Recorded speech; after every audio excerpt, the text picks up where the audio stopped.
Hey guys, Dr. Berg here. In this video, we're going to talk about white tongue, okay?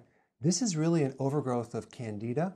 The condition is called candidiasis, and basically, candida normally is a friendly thing in your body. You have 20 different strains of candida, but this yeast-like structure, this microbe, can turn into a fungus if you basically take antibiotics or steroids or birth control pills or insulin. So normally in the body you have at least 400 different types of species of friendly bacteria, friendly yeast, friendly mold, friendly fungus.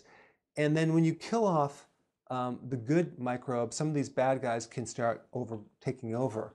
And so what most people do, they think that they should avoid fermented foods because there's lactic acid or there's some fermentation, there might be some yeast, and they think that if I consume the friendly yeast, it's going to turn into bad yeast.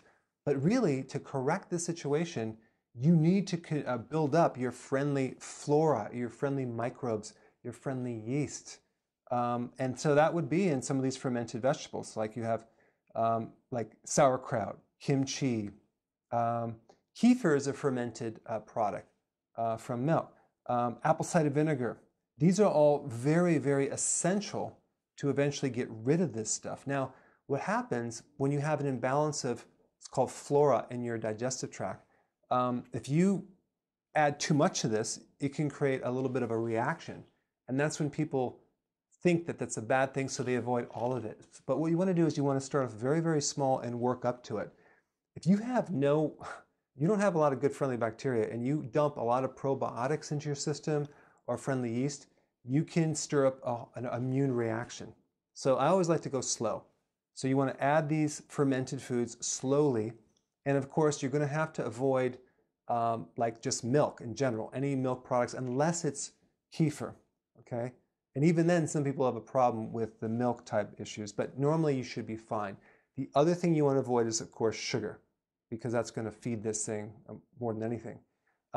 Now, I like to, instead of taking just a regular probiotic, there's a thing called effective microbes.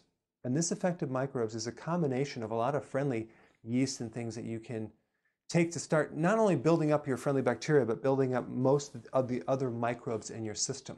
I'll put a link down below of where you can get it. I'm not associated with this company, so I'm not going to tell you what brand to get, but I'll just put some information to research effective microbes because I believe that they work a lot better. And these effective microbes, it's almost like you don't need to refrigerate them. They last forever. You take just a small amount in some water before bed, and then they start growing in your system. And to build back up your good yeast and bacteria so it can kill this off, it takes a bit of time, and you go slow. Okay, so I'll put a link down there, but I just wanted to mention like things like scraping the tongue, trying to sterilize your body does not work. It's an inside problem. You have to fix the overall balance of microbes and then eventually clear this out. Okay? Thanks for watching.